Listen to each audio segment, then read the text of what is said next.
ngenxa yesikhathi angibingelele egameni lika Jesu Kristu izinceku zonke zikaNkulunkulu esikhona ngibingelele i-leadership yonke yebandla bingelele omama bonke obaba obhuti osisi abantwana abancane egameni lika Jesu Kristu amen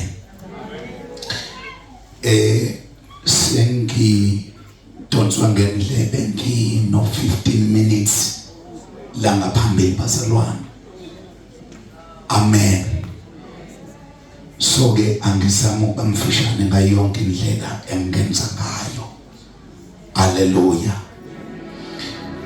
ngicela ungabambezeli ncwadi yomapostoli Johane chapter 5 apostoli uJohane John oqala chapter 5 amen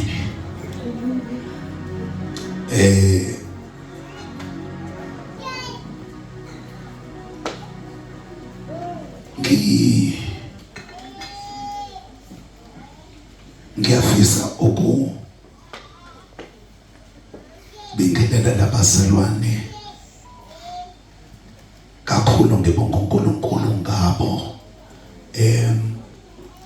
lapha yangasemuva ngeke ngabona umamlata egameni lika Jesu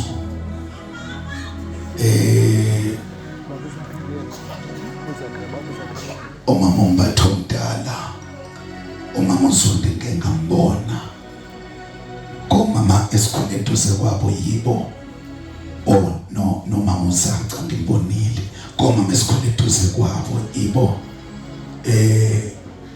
esifikele kubona kwensindiso bekhona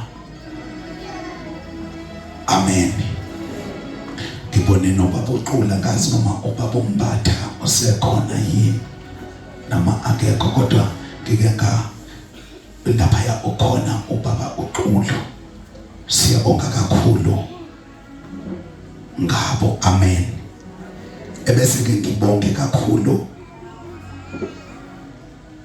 labafethu ababili abadala ekade sikhuliswa eduze kwabebe siphethe sabantu abasha ubaba uSB no Shange ngengabona ngiyacela mfethu uphakame nangiyabasilwana uShangeke ngenxa yokungiphatha kwabo bobabili ebushini uSB wayengishadisa uShange wayephathela udaba lomshado eliqaleni azwayo liqeda cela nibaphizana ngiyabahlupha kakhulu haleluya amen incwadi yomapostoli Johane oqala chapter 5 ngizoba mfishane ngayo yonke indlela bazalwane ngiyathembisa bonke abazalwane ebesikhula nabo ngiyabahlonipha kakhulu kodwa ngiyafisa futhi ukunotha ngapha kuNongcobo uma ngiqala ukushumayela ngiqala nje dekuthe ukushumayela uyena wangisiza kakhulu emidlalweni keyboard besikhula sonke akaza ngisokolise ngendlela yesimanga umfowethu kimi ngiyacela nimuphezana abazalwane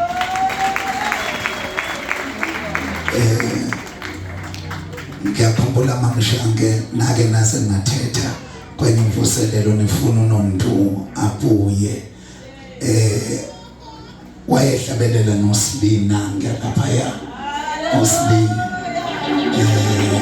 iteam yokuqala engaqala ukubona nje ukuyashumayela sasinako bazalwane sithathe phakame emathuba yes uma ngundlela loya amen so siyambonga uNkulunkulu kwa 2010 siqala amen asifunde verse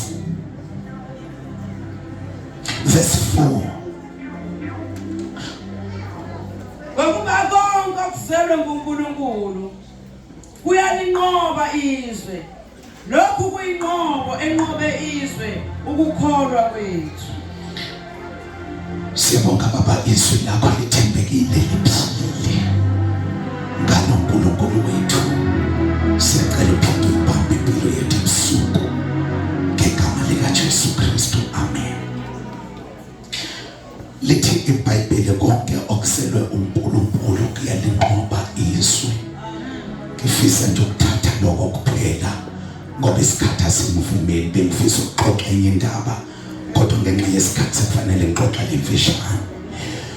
Lithi iBhayibheli konke okuselwe uNkulunkulu kuyalinqoba izwi.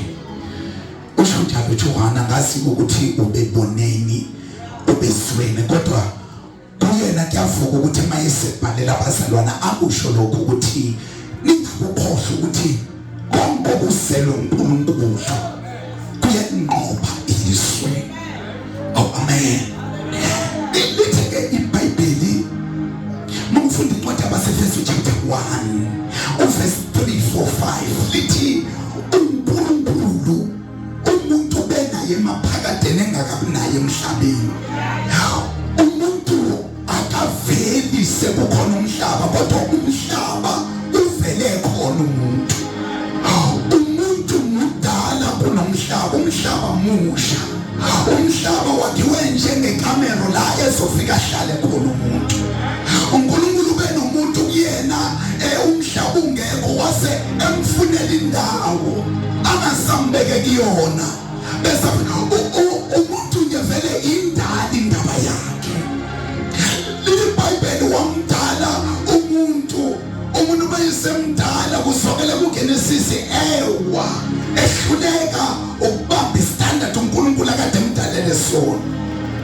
Uma ewa umuntu iBhayibheli uNkulunkulu wenze imizamo ngemizamo. Kwakhona uZamcolo, kwakhona abo-Abrahama, kwakhona abo-Moses. Esaba uNkulunkulu ethi uqoqa umuntu.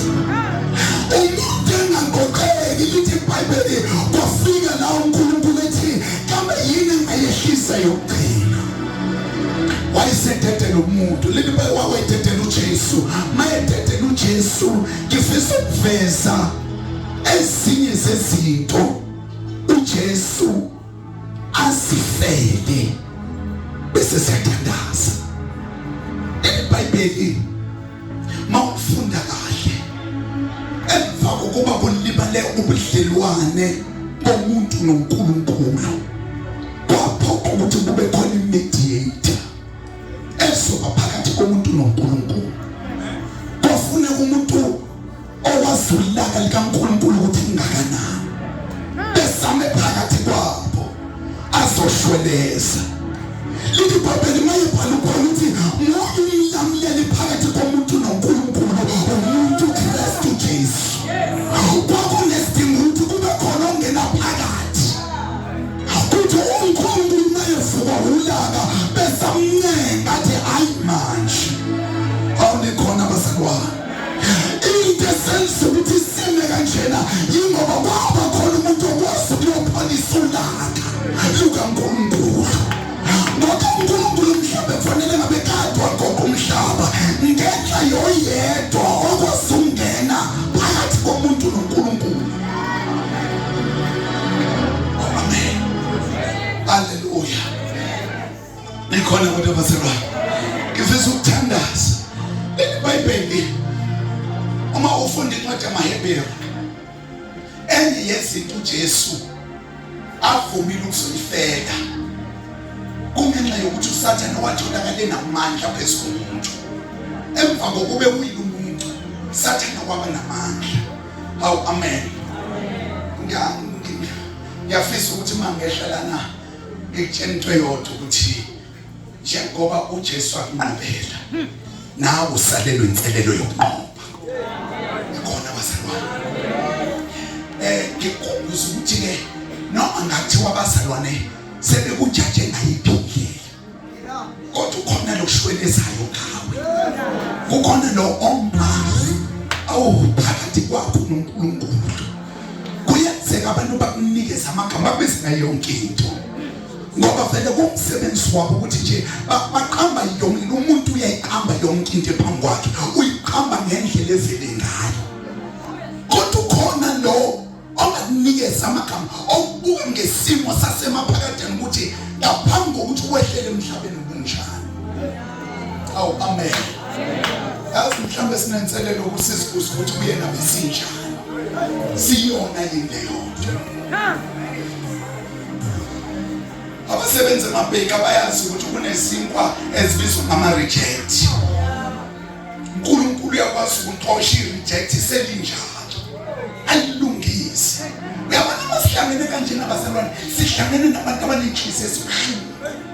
Sihlangene nabantu abalinyazwe izinto ezihlukene. Balimele abazalwane khona sebengaphakathi endlini kaNkulunkulu. Abalinyaziwe izono. Kodwa izimo zokuphila zibashaya inhliziyo yabo iyopha. Mayefika endlini kaNkulunkulu makuzokhonzwa kanje angawathola amazwi amduduzayo ukuthi noma kunje kodwa uJesu usekhona. Kukhona nje ozokwazi ukusikhumbuza ukuthi yebo kunzima kodwa uJesu noma kunje. Yabona ubona umuntu oseceleni kwakho, ubona umuntu onamaskasi awafihle nge-makeup. Ubona umuntu osimayila phansi kwenyembezi. Wehlelwe yilona lonke uhlobo lwenhlupheko. Omunye uJobe wengenisa ngalutho.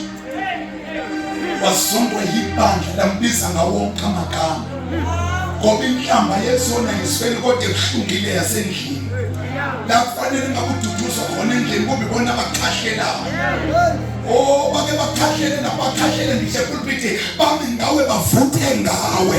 Kusethi into mayele be powerful kanti uvutha ngeke inkinga yomzalwane. Bazalwane la ngabantu khona abantu abalimale kade benezinto ikade inko bashiye pulpiti zabulawa. Kukhona abantu abangasazi ukuthi bahoma kumanje kuNkulunkulu ngoba ngenkathi kufanele bakhiwe abhikizwe.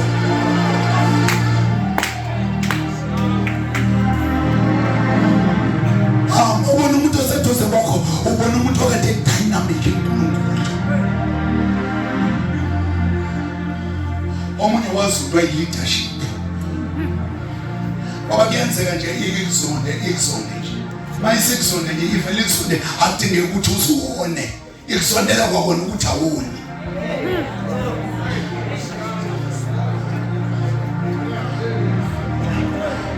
Kunabantu abasha abazondela ukuthi abajola abanye bejola. Kukhona nje abazondela ukuthi kunento akwazi ukuyenza enkonzweni.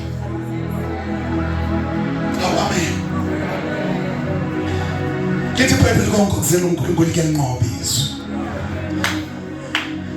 Ngisho nalezwi liseduze kwakho uyalinqoba. Noma ngabhala imessage ngawe ayithumele ayispread kuma WhatsApp group akhulume ngawe yonke into. Kodwa wena kunendlela odalwe ngayo. Ayithi iBhayibheli awusela uNkulunkulu uyalinqoba izwi. Naleyo nto uJesu wayifela ukuthi ukwazi ukunqoba. Lithi iBhayibheli even ukufa uJesu wasibambela kona. Bafunda incwadi kaLuka 10:19. Lithi iBhayibheli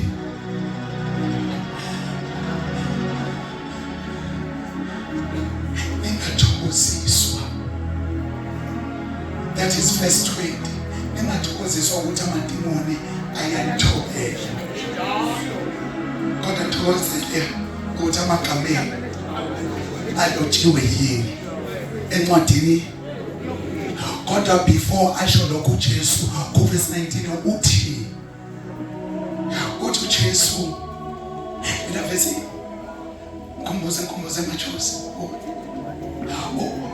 Before athi ningathokoziswa ningathokozela ukuthi amadimoni ayanithobela ukhuluma amazwi athi. That is verse 18. La ku verse 19 uthi nginikeza igunya lokwazi unyathelo ofezela nana. Nekhona bazalwane. abesathi naphezu kwayo yonke imoya namandla omuzi. Uma kukhulunywa ngamandla omuzi kukhulunywa ngazo zonke izinto ezikwazi ukuthi ukholo wakho kunegiya elinamandla liyaphambili mawuke wayicabanga ikushonise phansi. Kunento ukuthi mawusenkonzweni uzamandla kaNkulunkulu uthandaze kwehlinye embe ngenkathi zehla kudlula isithombe esithile ngengqondweni bese wehla umthandazo. Uthi uJesu ngimnikezile amandla naphezu kwemoya yonke. Afisa ukusho ukuthi uNkulunkulu akalizali kwala. Lento ukuthi uhambe wethukile wesaba uNkulunkulu akalizali kwala. uNkulunkulu ke wabona ukuthi abantu bamagwala ngokwemvelo. Kusuka noPetro ethi angikaze ngibe naye amazi. Wayesethi ake ngiyomfunela omunye umduduzi ozoba nami. Mawufunde kwi-amplified bamgasa kangcono bathi kwi-advocate. Uma kukhulunywa nge-advocate kushiwo igqwetha lamagqwetha okuthi makuhluleka abameli bese kuthiwe siyofuna i-advocate eyizofunela le case. Ucabanga ukuthi emkeli wina ngani ngoba nakho i-advocate ibamele. Ayidabuli case we-advocate. Bese lithi iBhayibheli nabantwana bakaNkulunkulu bafunelwe advocate ezobamela phambi kwaNkulunkulu. Uma sekwenzekile abazalwane bakulahla ngezinto ezikushayile. Njengoba umuntu akasempini nemhlabeni. Kuke kulimala umuntu othenjiwe bandleni. Ethembeke ngayonke indlela. Alimale bese bathi abazalwane bengiphinde muswe. Ngoba bengayilindele lento kuyena. Ebese asakuzwa bona kube nomuzi ukuthi ezulwini basakuzwa yini. Ukaka ukuthi kune-advocate ephakamayo ngabo. Noma bangangakuzwa la. Bazalwane uma kwenzeka labazalwane behlangene nabo benquma ukushiya benze ayikho into esiyophinda siyithathe wena. Hawu umhlaba kaNkulunkulu ngakanani. Hawu mangathi bangizondwe yini njengoba nje singala bangakanana abangaphandle abangayazi case ngenzelile ukuthi mangifika bona uNkulunkulu aphakame ngabo. Awungakhanyiso bangaka abazondana namhlanje noma ngathi ihlazo lapho lingakanani phambi kwabantu kodwa kwazi ukuthi nasiwa nje u0,00001% umhlaba uno8 billion akazizwa umuntu mawusazolinda mabana. Uma kuyilaba bazi case yakho akaziwa umuntu noma bengagcwala uFacebook usangaphuma uNkulunkulu aphakame ngabo. uNkulunkulu akawazala amagwala awubazalwane ngicela ukukhuluma kabe ebusuku ngoba kukhona izinto ezenzakala umuntu make wathi ulimele ebese ngabe samkeleka. uNkulunkulu akawazala amagwala kodwa usushekile njengoPetro wamphika uJesu abantu bezwa kodwa kufanele ukwazi kuma phambi kwa-3,000 wabantu uthi lo yena mbulala uyeke ngayo namhlanje.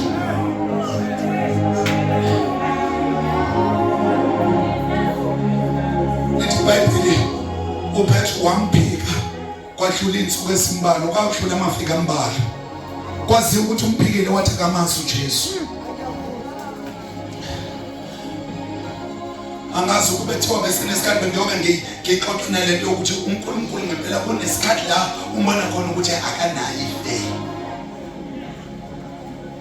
uJuda wadayisa uJesu uPetro wamphika kodwa uPetro waqheleleka uJuda walahla. uJuda mawuthina le ndaba yakhe akalahlwa ngesemdayisile uJesu kodwa walahla engakakhulelwa ngisho esiswini ngoba kuzwakala uJesu ethi ngibagcine bonke omnikeze bona ngaphandle kwentodana yokulahla. Ukuthi mawulanda indaba kaJuda walahlwa nje before azalwe wayelahlile. Ukhula yonke into ayenzayo yenziwa umuntu olahlile. Ukube manje kunezinto ezingake zikwehlele.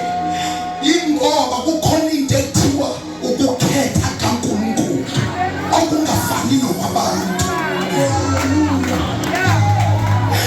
Awumisiwe ukuthi wena wazi kangcono amavesi noma umuntu ovuka sithathe, kodwa unalento ekuthiwa ukukhetha kaNkulunkulu. UPawulu wathi ebhala ngokukhetha kaNkulunkulu wakhotha ivesi elithi ngamsondo Esau ngamthanda uJakobe. uJesu ke wasivakala kaningi ethi ningikhethanga nina, yimi kodwa ngikhethile. Uyazile ukuthi umuntu okhethiwe noma ethanda ukuwa akuweki. Umuntu okhethiwe kuyenzeka izona zidla zabhukude kuzona, kodwa before ilambu licishe uvuka mengenyanga. Kodwa umuntu okhethiwe lento wasukumisa ingoba konke okuzelwe uNkulunkulu kuyalinqobiswa baselwane. Mase sihlukana namhlanje baselwane. Konke okuzelwe uNkulunkulu kuyalinqobiswa. Ezwe silinqoba sesinuke ngayo yonke indlela. Oh amen. Hallelujah. Unuke phambi kwabantu, uzunuke emndenini kwesinye isikhathi. Unuke uzizwe ukuthi awamukelekile ndawo bese iyakhahlela lento. Oh amen. Angathi uNkulunkulu angakasize uma siphuma le ndlela basalwane, siqabela ukuthi lo athe uJesu yosifunela yena singalahlekani naye. Uthi uJesu ngenifunela umduduzi. Uthi uPawulu ningamdabukisi. Uthi uPawulu ningamqili. Uthi uPawulu unophawu oyiqinisekisa ukuthi singabantwana bakaNkulunkulu. Uthi uJohane akabonakale siya kuba yikho, kodwa yena mayivela siyoba njengani. Into eguquka thina sifana noNkulunkulu, kodwa unyakaza into engaphakathi ewuphawu. Mayisigobisela kuvela uKristu kungabe siyabonakala thina ebese siyaphakama. Ikhona kodwa bazalwane ukungena nophawu ethune iBhayibheli mafunda amasiko kaIsrayeli amagama khona yafana. Ingakho noJesu baningi kaIsrayeli, baningi oJakobe, baningi oJoseph. Ngelinye ilanga kufa uLazaro, uJesu yethuneni kwisimetri yakhona uyamemeza ukuthi Lazaro, kwakungasabela noma imuphi uLazaro, kodwa into eyenza kuphakame lo ingenxa yentangene naye ethuneni. Kunezinto kufanele ukabele ukuthi noma kwenzakalani awulahlekani nazo. Akhathele ukuthi impilo ibeka phasi kangakanani, kodwa kunezinto kufanele lahlekane nazo. Amen bazalwane. Okuzelwe uNkulunkulu kuyalinqobiswa. Kuyalinqoba. Kulinqoba ungasavumelekile ukushumayela phakathi kwabazalwane, ungasavumelekile ukufakaza banefayili yakho, bayazi ukuthi mhlambe wake wakhulelwa, mhlambe wake wakhuleliswa, mhlambe wake wenzani, mhlambe wake wadubula waba yinkabi somewhere. Banefayili yakho abaphatheleyo, kodwa mase sekwenzeke konke ungakhohlwa ukuthi uNkulunkulu into eyizala iyanqoba. Sizalela ukunqoba sonke leso sinto, sizalela ukunqoba nalabantu abasinyanyayo simile. Uyazi ukuthi kuke kube nepolitiki mamphathela epulpit singadlangisile phambili. Wazi yabona mamusho wakho usho uhambe nophasi mase bomunye ekuthoza usho, kodwa yonke leyo nto siyayinqoba ngoba sizalela ukunqoba. Amen. Konke okuzelwe uNkulunkulu kuyanqobiswa. Konke okuzelwe uNkulunkulu. Masikwele convention siyemakhaya sinesibindi, noma ngathi usathane wenzani, noma ngathi ubekani phambi kwethu. Abanye bayazi ukuthi kade sayiniwona into yokugcina emsebenzini, kodwa okuzelwe uNkulunkulu kuyanqobiswa.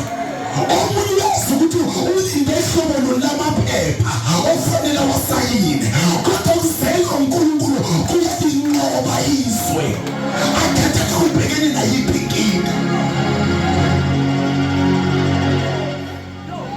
Amen. Baba ukwenzi ngicela asayisondele lithi Bible uJesu uke wafela nokuthi ayoqeda amandla kaSathane phezu kwabazalwane. Lithi wayesela kona lokho ukuthi amchithe obenamandla. Amen. Umzalwane usarenda yena kuSathane kodwa nje amandla onqoba uSathane siwanikezile. Uyabona ke mawunikezwe amandla onqoba uSathane kangakanani abantu lophila nabo ngoba abantu nje abantu okufanele ungabanaki. Ingakho ivumela dala lifundisa ngokufaka amahanisi. Kufanele ufake amahanisi. Ungabheki wakusakhuluma ngemjolo ngaleso sikhathi zinganakewe le nkinga ezifuka ngaphakathi. Wangathi into eyinkinga limazi umzalwane umjolo kuphela. Thi ungababheki bejola. Wangababheka bejola kwa inkinga safuka ngaphakathi. Ukuthi ensile lutho bakubone nje bakubuka bathi yabona lo uyajola lo. Unuke isono. Nikhona bazalwane. Mabe ngakuthandi khona nje ongancane ukuqhambela mangathi ngikubonile. Benixoxa nomunye umfowethu ethi khona okwaze kuchithe kumshado. Kubhalwe yedwa nje wathi ngimbonile endaweni yokuthi. Ngoba kunabantu abakhonela ukuba amathuluzi kaSathane. Kodwa wena wasodalwa ngenye indlela ehlukile kwathiwa uyinqobo enqoba ihlabathi. Athi amaXhosa ukholo lwethu luyoyisa. Aluyanqoba bazalwane. Lento ukholo kwethu ikwazi ukumnqobisa noma kwenzakalani noma kwenzakalani. Hayi. Mawubuyele ekhaya namhlanje uyele ngamesabo Sathane. Ngoba uNkulunkulu akawazala amakwala. Ungaba yinkwala chaza ukuthi usuvumile ukusaleka kuSathane. Lento yokuvuma ukusaleka kuSathane yenza ukuthi uhambe wethuswa yona yonke into. Mawusuthuswe yona yonke into konke ukuthi umyeni wakho uyajola kukhona zonke izinto uvela ubona ukuthi usehambile udatasele uhambe uyocela umthandazo uzicela kubantu abaronga bazohamba ekhuluma ngawe. Ngoba kunabomama basongo kabi mawuba ukodwa musufikile ulindele ukusizwa ukusizakala hambe spread indaba yakho awufihlile ngaphakathi ukuthi uzothandaza ngayo. Yani instead ukuthi athandaze kama ukwazi ukuhleba komama bathandazayo. Omama bathandaza mase behleba bansikhole athi umzalwane nendaba engifisa sithandaze ngayo. Uzwile yini ukuthi ubani usenza ukuthi sasikade simbonile vele kodwa lukhala kamnandi ngathi kuzothandazwa i-prayer item kanti uzohleba nento edidinga ukuthi ayikhuphukele yedwa yothandaza uhambe isiphrede emafonini efone ukhuluma ngawo umangala indaba yakho igcwele ibandla lonke.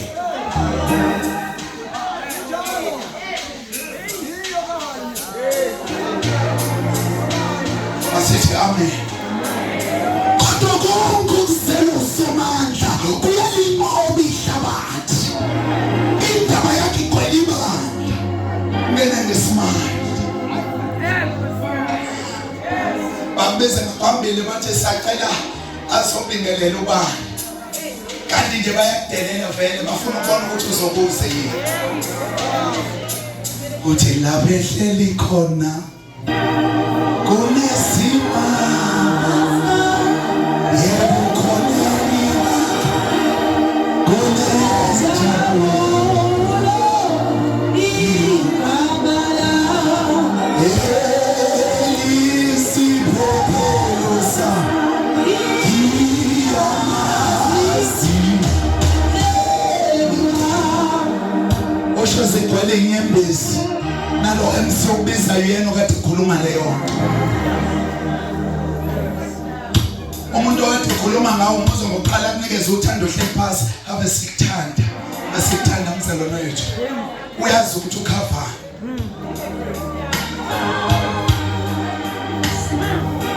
Yebo khona nibake. Bona